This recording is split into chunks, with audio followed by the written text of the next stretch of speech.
Hello दोस्तों, आज हम डिस्कस करेंगे कि जो हमारे पास वर्धन वंश है उसके अबाउट कि उन्होंने कौन कौन से युद्ध में भाग लिया, कौन कौन से उनके राजा थे। वन बाय वन डिस्कस करते हैं बेटा। सबसे पहले हम बात करते हैं वर्धन वंश की। तो वर्धन वंश में सबसे पहले जो राजा हुए हैं वो कौन कौन से हुए हैं? एक तो नरवर्धन हुए हैं, राजावर्धन हुए हैं और आदित्यवर्धन हुए हैं। ये सभी कौन सी ईस्वी में हुए हैं? 505 से लेकर 580 ईस्वी में।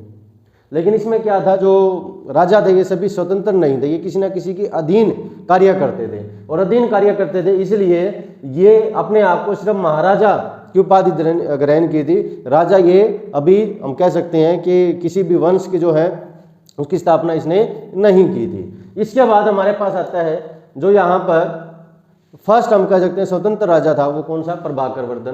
प्रभाकर वर्धन कहाँ से कहाँ तक राज किया था इसने? 580 से लेकर 605 ईस्वी तक इसने राज किया था। जो प्रभाकर वर्धन था वो पुष्पभूति वंश का प्रथम स्वतंत्र शासक था।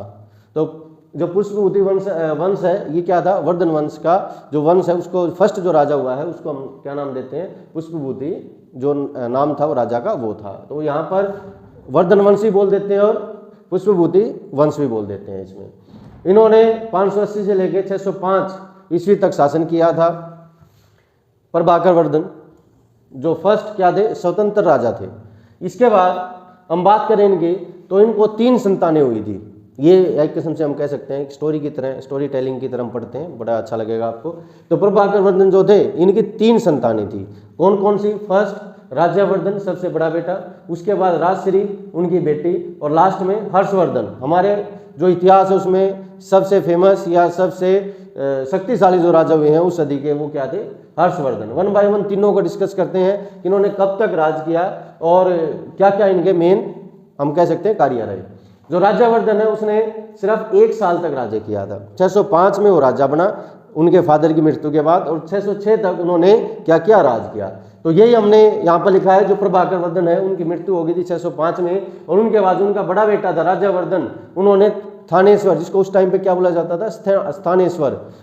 तो उनका राज्य जो है सिंहासन पे बैठा था और वो भी बड़ा वीर था, बड़ा शक्तिशाली था। और जो उनकी सिस्टर थी जो राजश्री, उनका विवाह हो गया था किन के साथ? ग्रहवर्मा के साथ। किसके साथ? ग्रहवर्मा के साथ। लेकिन एक दुखद सूचना उनको प्राप्त हुई। जो यहाँ पर 2 शासक थे, देवगुप्त और शशांक। शशांक किसके राजा थे? वहाँ पर बंगाल के जो है वहाँ पर राजा थे। तो इन दोनों ने मिलके जो ग्रहवर्मा है, जो उनकी सिस्टर है, उनके हस्बैंड थे, उनका क्या कर दिया? कत्ल कर दिया। और जो उनकी बहन है राजश्री, उनको क्या बना लिया? बंदी बना लिया। उसके बाद जब यह सूचना उनको मिली तो क्या हुआ? वो वहाँ पर उनको छुड़ाने के लिए, उनसे लड़ाई करने के लिए, युद्ध करने के लिए वहाँ पर निकल पड़े। लेकिन जब वो जा रहे थे तो जो उनके छोटे भाई थे हर्षवर्धन, वो भी कहने लगे कि भाई मुझे भी साथ चलना है। लेकिन राजावर्धन ने ये कह के उनको मना कर दिया कि अगर शिकार करते हैं हम किसका? किसी हिरण का, तो एक ही शेर काफ़ी है, 2-2 शेर को जाने की जरूरत नहीं है। तो ये कह के उन्होंने उनको मना कर दिया। और राजावर्धन ने युद्ध किया किसके साथ? देवगुप्त के साथ। तो देवगुप्त यहाँ पर क्या हो गया? मारा गया। देवगुप्त क्या हो गया? मारा गया। लेकिन जो उनका दोस्त था शशांक, उन्हें धोखे से क्या कर दिया? राजावर्धन की हत्या कर दी 606 में। तो 605 में वो गद्दी पे बैठा। उसके बाद उनका जो सिस्टर है, उनके हस्बैंड को जो क्या थे? ग्रहवर्मा, उनको क्या कर दिया? देवगुप्त ने और शशांक ने मिलकर क्या कर दिया? मार दिया। उनकी जो सिस्टर है उसको क्या बना लिया? बंदी बना लिया। जब ये राजावर्धन को पता चला तो राजावर्धन ने क्या किया? देवगुप्त को मार दिया, लेकिन शशांक ने धोखे से राजावर्धन को मार दिया। तो इनका जो शासन रहा कब से कब तक रहा? 605 से लेकर 606 तक रहा। इसके बाद जो वर्धन वंश के गद्दी में बैठा वो कौन बैठा? हर्षवर्धन बैठा। और हर्षवर्धन ने 606 से लेकर 646-47 तक राज किया। बहुत बड़े दानवीर थे हर्षवर्धन और बहुत बड़े साहित्यकार भी थे, रचनाएं भी लिखते थे। तो अगर हम बात करें हर्षवर्धन का जो जन्म हुआ था 4 जून 590 ईस्वी में हुआ था। ये डेट पूछी गई है, इसको ध्यान रखना। 4 जून 1590 ईस्वी में इनका जन्म हुआ था। कहाँ पर? थानेश्वर में। थानेश्वर कहाँ है? फिलहाल कुरुक्षेत्र में। तो यहाँ पर बात करें माता पिता की बात करें तो इसके हर्षवर्धन की जो माता का नाम है वो क्या था? यशोमती देवी था। और पिता का नाम आपको पता ही है क्या है? प्रभाकर वर्धन, अभी हमने पढ़ा था। तो हर्षवर्धन की माता का नाम क्या था? अभी आपने कहा यशोमती, और पिता का नाम क्या था? प्रभाकर वर्धन। बहुत बड़े साहित्यकार हुए हैं, बहुत बड़े दानवीर हुए हैं। इसके बाद बात करते हैं बेटा हम, जो इनका युद्ध हुआ, जो फेमस युद्ध था, वो किन के साथ हुआ? पुलकेशिन द्वितीय के साथ। जो पुलकेशिन द्वितीय जो हैं वो साउथ के राजा थे, और यहाँ पर हर्षवर्धन क्या है? उत्तर भारत में बड़े शक्तिशाली राजा थे। दोनों ही शक्तिशाली राजा हुए हैं, और दोनों ही क्या है? बहुत महत्वाकांक्षी थे। अपने जो कह सकते हैं राज्य का विस्तार करने के लिए बड़े उत्सुक रहते थे कि विस्तार करना, अपने राज्य को बढ़ाना है। तो दोनों के बीच युद्ध हुआ कब? 634 ईस्वी में। 634 ईस्वी में हर्ष और पुलकेशिन द्वितीय के बीच क्या हुआ? युद्ध हुआ। एक तो सन याद रखना बेटा आपको एग्जाम पॉइंट ऑफ व्यू से, और किसके साथ युद्ध हुआ? पुलकेशिन द्वितीय के साथ युद्ध हुआ। और ये युद्ध हुआ क्या था? नर्मदा नदी है उसके किनारे हुआ था, जिसमें हर्ष जो क्या हुआ था? पराजय हो गई थी, वो हार गए थे वहां पर। हम बात करें जो हर्षवर्धन है, उस टाइम पे एक चीनी यात्री होते थे हवेन सांग, जो हरियाणा में आए थे, और कब से कब तक रहे वो हर्षवर्धन के साथ? 634 से लेकर 644 ईस्वी तक। और उन्होंने अपनी पुस्तक जो थी सीयू की, कौन सी पुस्तक थी? सीयू की। इसमें थानेश्वर और कुरुक्षेत्र का वर्णन भी किया है। ये किसकी पुस्तक थी? हवेन सांग, जो चीनी यात्री थे, उनकी पुस्तक थी। उसके बाद बात करते हैं हर्षवर्धन, मैंने कहा बहुत बड़े साहित्यकार थे, उन्होंने कुछ रचनाएं भी लिखी हैं। तो 3 उनकी रचना जो यहाँ पर आपको पुस्तकें जो हैं वो याद करनी है, कौन कौन सी है? प्रिय Darshanika, second one Ratnavali, third one Naganand. प्रिय दर्शका, रत्नावली और नागानंद, ये किसकी है? हर्षवर्धन की रचना है। आपसे पूछ लेंगे कि भाई ये किसकी रचना है, तो इसमें आपका आंसर क्या आएगा? हर्षवर्धन। उसके बाद बात करें जो इनके दरबारी कवि थे, बाणभट्ट। एक तो यही पूछ लेते हैं हर्षवर्धन के दरबारी कवि कौन थे? बाणभट्ट थे। उन्होंने भी कुछ रचनाएं थी, जो कौन सी है? हर्षचरित्र और कादंबरी। और आपसे यही पूछा गया है कि बाणभट्ट ने किस पुस्तक में जो हर्षवर्धन है उनका चरित्र वर्णन किया है? तो किसमें किया है? हर्षचरित्र में। और दूसरी कौन से? कादंबरी। अब बेटा जितना आपने पढ़ा है सारा, उसको असेंबल करके एक स्लाइड में हम देखते हैं कि किस तरह से क्या क्या जो हम कह सकते हैं युद्ध हुए। सबसे पहले राजा हुए हैं कौन से? प्रभाकर वर्धन। प्रभाकर वर्धन की 3 संतानें हुई, कौन कौन सी? राज्यवर्धन, हर्षवर्धन और राजश्री।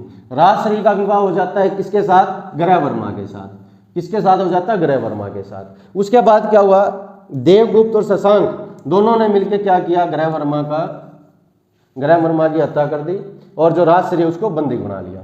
फिर इसका पता किसको चला? राज्यवर्धन को चला, क्योंकि उस टाइम पे राजा कौन बन गया था? राज्यवर्धन बन गया था।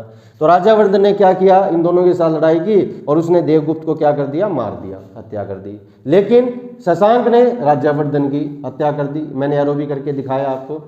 राज्यवर्धन ने किसकी हत्या की? देवगुप्त की। और शशांक ने किसके की? राज्यवर्धन की। और जब यह पता चला हर्षवर्धन को, हर्षवर्धन ने क्या किया? जो शशांक है उसकी हत्या कर दी, और जो राज्य था वो किसको दे दिया? राज्यश्री को दे दिया। तो क्या हुआ? इन दोनों ने मिलकर ग्रहवर्मा की हत्या की, राज्यवर्धन ने देवगुप्त की हत्या की, शशांक ने राज्यवर्धन की, और हर्षवर्धन ने किसकी? शशांक की हत्या कर दी। जिसके कारण ये जितने भी युद्ध हुए, इसमें लास्ट में कौन बचा? हर्षवर्धन। उसने जो राज्य जीता था वो किसको दे दिया? अपनी बहन राजश्री को दे दिया। ये हमारी कंप्लीट स्टोरी थी, हमने जो वर्धन वंश की। अब इसके अबाउट जो क्वेश्चन आए हुए हैं आपके, जो HSSC आपसे पूछती है, HBSC आपसे पूछती है वर्धन वंश के अबाउट, वो 1 by 1 डिस्कस करते हैं बेटा। फर्स्ट वन इज थानेसर में वर्धन वंश या पुष्पभूति वंश की स्थापना किसने की? बेटा नाम से ही पता चल रहा है किसने की है। पुष्पभूति वर्धन ने, जो फर्स्ट राजा हुए हैं, जो स्वतंत्र नहीं थे लेकिन उन्होंने वर्धन वंश की स्थापना की। कौन से थे?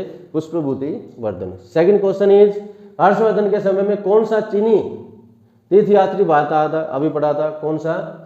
हेन स्वांग। हेन स्वांग जो था वो आया था। इसके बाद बात करते हैं जो पुलकेशिन द्वितीय है। एक तो ये पूछ लेते हैं कौन से वंश से हैं? चालुक्य वंश के हैं, ये आपको ध्यान रखना है।